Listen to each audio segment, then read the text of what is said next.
You're listening to Catch the Flava Radio here on Radio Regent. We are a youth-held radio show that airs live from the heart of Toronto and Regent Park. I'm your host for this evening, Diamond Bailey. We will start off the show with our Health Talks radio portion, exploring health and wellness topics. Today we have creator of the teeny tiny innovative new idea of the Modgarden, Aamar Khwaja. Aamar has created this innovative new indoor garden system because of his own experiences in failing health and how he wanted to create something that was small, portable, help people with busy urban lives connect to natural, clean foods. So Aamar, thank you so much for joining us today and coming into the studio to chat about this new way to take care of our health. Pleasure to be here. So tell us in detail how you came to create Modgarden. So I'm going to have to take you back to my adolescence when, seemingly innocuously, I suffered from headaches like everybody does.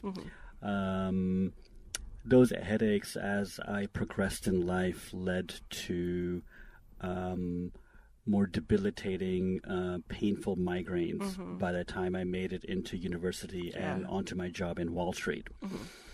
And then there was, and that put me in the ER, the emergency room several times, and I'm getting pumped with Demerol to no avail. And then there was the eczema. So I suffered from, again, seemingly innocuous dry skin in my adolescence. And by the time I hit university and my job, my career, it had turned into full-blown eczema, where the eczema was just so bad that when I picked up my briefcase, my palms used to tear.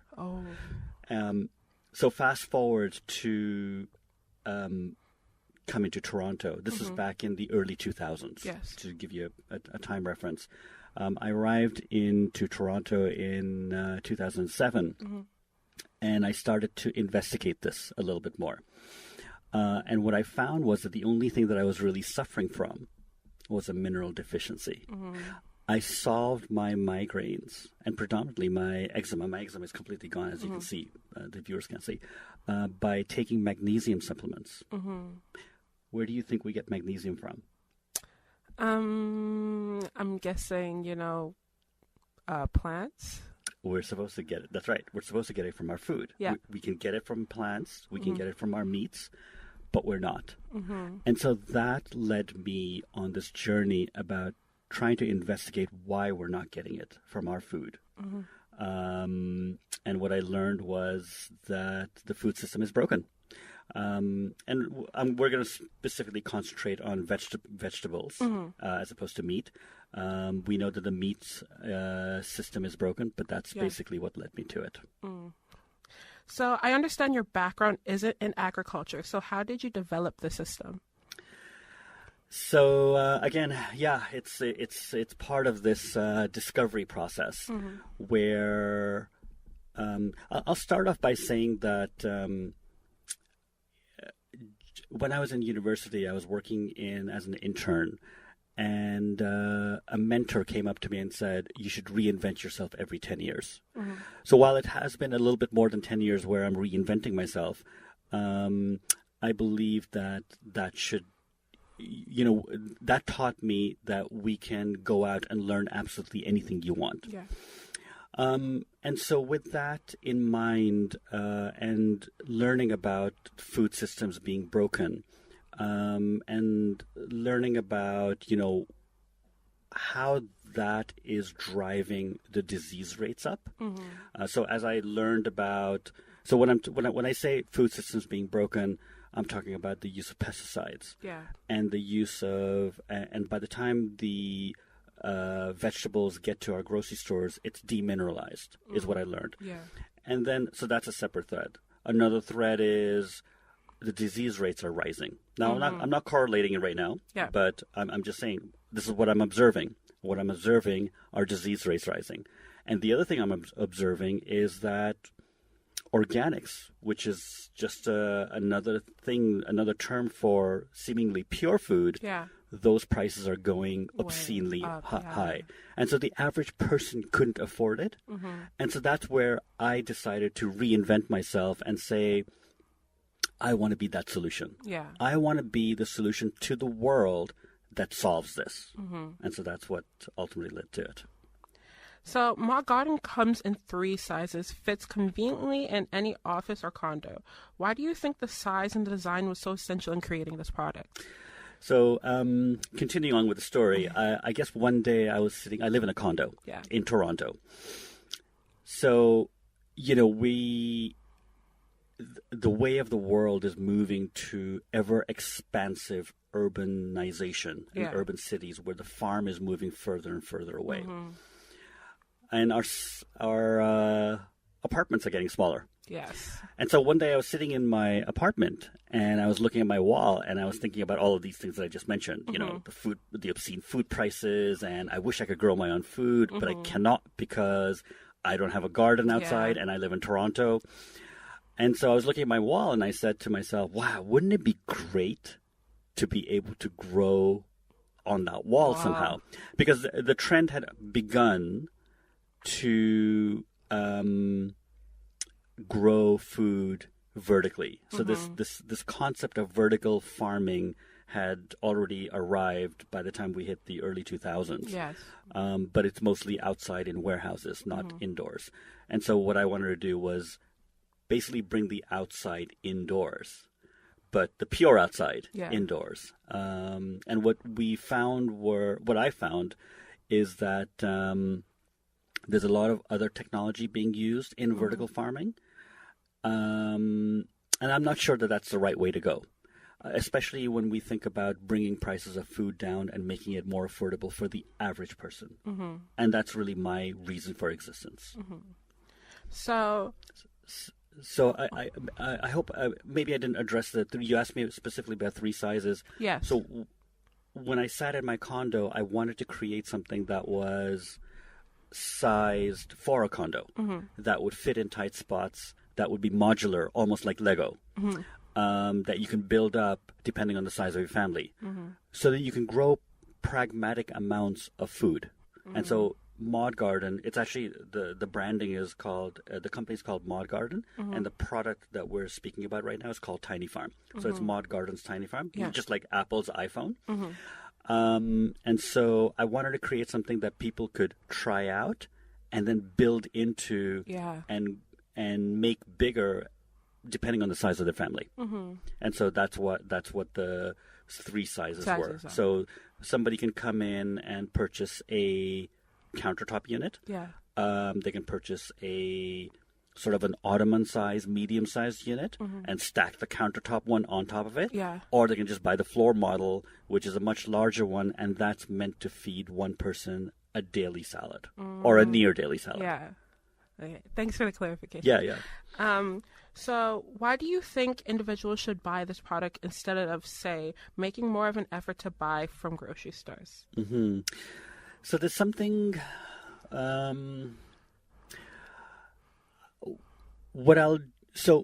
guess I'll answer that question by saying, by asking, if you were to walk into a grocery store today and ask anybody where that food may have come from, and again, we're talking about vegetables. So ask a store clerk or even the store itself, where did that food come from? I think you'd be hard pressed to get an answer. Right. They don't really know. They'll probably say, "Oh, it came from this distributor." Or they may be able to, on that occasional question or time, say that it came from this farm in Mexico. But we still don't know what the inputs are that are going into that soil that produce is growing. And so that's a huge problem, right? And then on top of that, let's just even assume it's an organic farm. It's coming from Mexico. Now, the whole process of getting food from a far-off place, especially since we live in a cold climate, to our grocery stores is a major... There are a number of steps that go into it. Number one, somebody has to harvest them at the farm. Somebody has to then store process that, truck it over to some other warehouse. There's storage, and then there's more trucking to the destination. And during that entire process, the food is losing its mineralization. So according to Harvard, food traveling over long distance crossed with a function of time loses nutrients. Yes. So now there's this other movement that's going on that's called local, the grow local movement or the local farm movement. Really, really good. Really, really embody it. And so you get that at farmers markets, and you even potentially get food labels potentially saying locally grown. So there are food labels out there that say pure, natural, and fresh in the grocery store. Yeah. But you know what? It means nothing regulation-wise. Those foods can still be sprayed with pesticides. And so even if a food is called local or fresh, it means little as it relates to it being pure and not being sprayed with pesticides. And so that's the main reason why I want to empower people to be able to go out and know where the seed came from, know where the soil came from and what's gone into the soil, and make sure the soil is pure. Watch your own food grow and then eat it with your own hands. Yeah. So that's what I'm trying to do. The feeling of just growing something yourself and then just eating it. Like, I've tried to experience that so much. Yeah. Like, even as a kid, like you're saying, how living in Toronto, I lived in Regent Park, and I remember getting this mint plant that we got from, our class trip.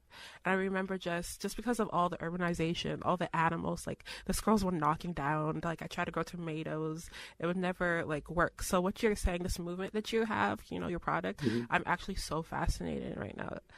Really. So am I. I'm still fascinated. So, although this is a product grown indoors and doesn't have to use pesticides or be vulnerable to the dreaded occasional squirrel or bird attack, like I was saying, it is empowered by a special light. Does this alter the development of the plant, or are these nutrients lost through the type of growth? So, everything's a balance at the end of the day. Of course, if you grew in the sun, in a lush field, in a farm, there would be nothing better. Yeah. And I totally support that, and I would love to do that. But we live in these ever-expansive urban cities, and we cannot pragmatically do that. So what's the next best thing? The next best thing, in my estimation, is growing your own. Yeah. And so we don't have sun in cold climates or four-seasonal climates like we have in Toronto or New York or parts of Shanghai and Beijing. You cannot grow outside year-round, and you've also lost control. So indoors, there is this concept of LED lighting. Predominantly, a lot of the farms, the urban farms, are growing indoors. So it's like any other technology. It's new technology. It's actually been around for quite some time, probably 15 years or so. Even longer than that, where light has been used to grow plants. Yeah. And the nutritional content is there. Is it optimum against the sun? No way. There's no way. Is it optimum against growing in your own organic farm? Absolutely no way. But it's the next best thing. And so, pragmatically speaking, balancing it all out and getting what you need, which is pure food, as best as possible, that's probably the best way I can do it. So there are different types of plants and herbs that can be grown through the system, which utilizes a self-operating water system that texts you when it needs more water. But how does it work if you have different types of plants that may need different amounts of water? Or do you specify in instructions that only planting types of plants that commingle well in one unit? So there's a concept called companion planting in horticulturalism. And companion planting basically is, very simply put, that you cannot grow, for instance, a root vegetable like carrot shouldn't be grown in the same bed as, let's say, a leafy green or an herb. They have different requirements in terms of nutrients and watering, etc. So we embody that, and we would, through our app or through our help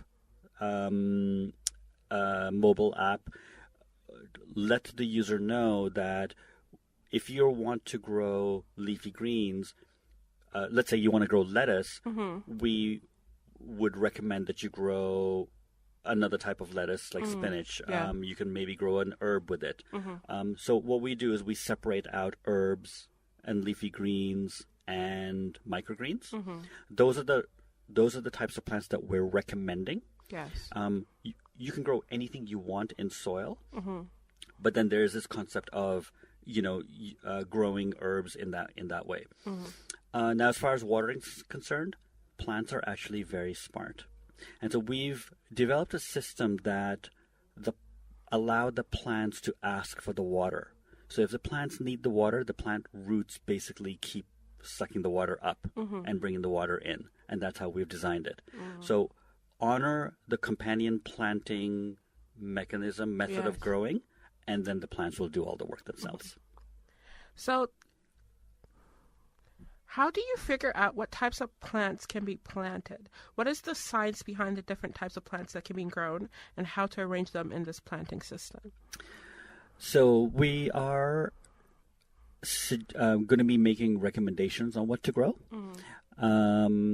Again, going back to when I started, this is to me this is a healthy way of growing. We're lacking minerals in our food. And it's making us sick. And so the best plants where you can get the most nutrient density comes from greens. Microgreens are very nutritious. They're highly dense in greens, highly dense in mineralization and nutrients. Then there's leafy greens.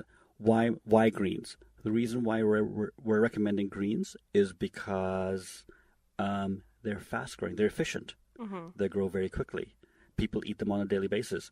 And so you wouldn't want to get into growing, let's say, onions in this system because you'll just get bored of the system. Yeah. The way I'm positioning the system, the way I'm positioning Tiny Farm is as an appliance. I believe this is going to become the appliance for every condo to have. Yes.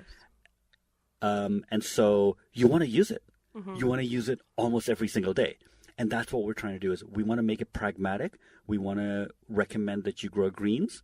You can grow anything you want. You want to grow, and we will have beds that are deeper, soil beds that are deeper, that'll allow you to grow root vegetables too. So that's why we're going to be recommending greens. And the reason why we're doing it is because they won't make you bored of the system, and they're also highly nutrient dense. Okay. So what is the reaction you received from the product thus far? How has it changed people's eating habits and styles? So I'm still a startup. So just to give you an idea about where I am in the product development stage, I'm a startup that hasn't launched yet. Yeah, okay. I have been at this for about 3 years, developing the product. In 2015, I went to the National Home Show. And I had a booth there, and I let people react to it. And I collected a whole bunch of email addresses, hundreds of email addresses. That motivated me to continue to invest in this product because people were interested. Yeah. They're like, yeah, we want to see more. So that was one phase of interest. Then I went back to the National Home Show with my second product or a second prototype. Yeah. And this time I decided to collect a deposit. And I got over 200 deposits in 6 days. Sorry, I did two shows in 6 days at the Green Living Show and the National Home Show. That told me right there that there's pent up demand. There's a faction of the people gardening, people who want to eat organically, people who want to be healthy and control their food sources. They want this product. And so that moved me into where I am today, which is product development. And I'm going to be back at the National Home Show. So if you want, you can come and visit me there with the new consumer-ready product that I'll be delivering or aiming to deliver by next summer. So when would this the National Home Show be? The National Home Show is going to be in March of 2018. So spring, the end of March, and then I'll be at the Green Living Show, which is, I think, the second week of April. Okay. So these plants are meant to be grown year-round, but aren't some plants only grown in season, or is that because the outdoor weather permits it? What happens to seasonal plants? Yeah, it's not going to matter. Especially when we're doing greens, you can pretty much grow any green you want. because we're trying to mimic the spectrum of the sun as best as possible. We'll never get it 100%. Technology will never get there because the sun just has so much energy to it that can't be replicated. But that's we're focusing on the greens. So these units can be quite expensive. How do you think some people with a more modest income can develop a lifestyle like that? So with any company or business entity that you start, it's coming back to the balance. I want to be a solution to everybody, to every city in the world. But there's a practical way of introducing yourself into the market. So I'll give the example of Tesla. Tesla wants to be the only car that's been driven by everybody, and he wants the average person to be able to afford it because they can't afford. It's hard. Gas is expensive, and it hits their pocketbook the most. But what did he do? He came out with a car that was over $150,000. That doesn't fulfill the average person. So what he did was he entered the market with a high-end product, because that market was vacant. The demand was there. But it was also a pragmatic approach to entering into the marketplace. And so you enter into the marketplace with a higher profit margin, and then you step into, and as we know, he's got like 3 or 4 other models that are being introduced into the marketplace. Yeah. And he's now finally stepping into a car that I think is $30,000 to $60,000 for the average person. And so we're going to take a very similar approach.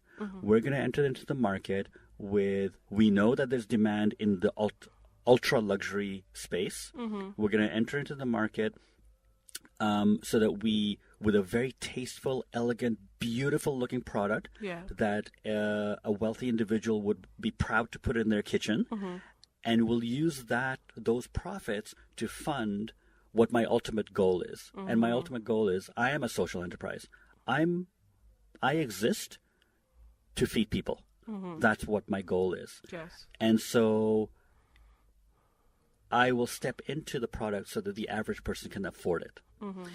That being stated, if somebody comes up to me, or if a group comes up to me, and they say, it's a social group, and they say, we can't afford this, but they demonstrate need, I will give it to them at or close to cost. Yes. Because that's what I stand for.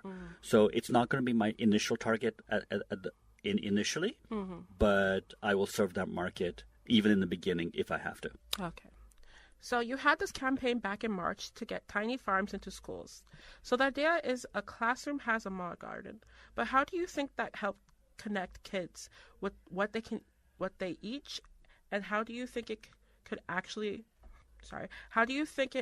might disconnect them if it is such a modern way of gardening, unlike the way of an actual farm? Again, I'll come back to balance. I love that word, actually, now, now that I've used it so many times. The alternative. How many times are we sending our kids to a farm to learn about where their food is coming from? This is, in my opinion, the next best thing, where we're putting a system in place, not outdoors, but indoors, that uses soil, that you can place a seed into, and that you can watch grow. And so you can see it germinate, and you can see that near farm-like experience or teeny farm-like experience right in front of you that you control. And so that's where I would say that's where, doing. Otherwise we're either going outside, but we cannot go outside. Nobody's going outside in the winters, especially in Ontario or, the eastern part of the United States, the northeastern part of the United States. Nobody's really going out and farming at all. So this is just another way to connect them. Yeah. Yeah. So why do you think the future of farming is teeny tiny? What is the future for Modgarden? So the future for Modgarden is a tiny farm in every condo in every major city of the world. We'll also supply soil, and our soil is being developed by Dalhousie University. It's meant to be pure. Yeah. It's going to be pure. And we're going to maintain that purity, and we're going to be known for pure soil.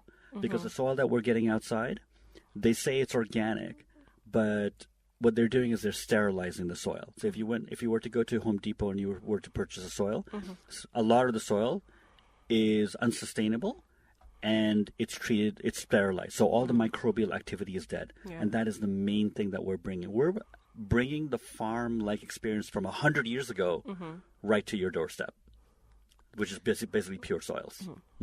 So anything else you would like to share with our audience? So I guess I touched upon my company being a social enterprise. I believe the enterprise of the future needs to have purpose. And what does that mean? That basically means that, today I come from this big corporate world where every major entity lives for the next quarter. So they talk about, how much we're earning this quarter and how can we make sure that we make money the next quarter. And that's how they do it. They only look at the bottom line. Whereas an enterprise that is purpose driven looks at what value they're giving to society, to the fabric of society. And I believe that the future is with enterprises that are socially or purpose driven. The other enterprises, I'm going to just say I'm sorry. So, well, that's all the time we have for now. Thank you so much to Aamar for joining us in the studios and talking about how we could live better, healthier lives in our urban world. Thank you. If you would like to learn more about Modgarden, click on their website at tinyFarm's.io. Right.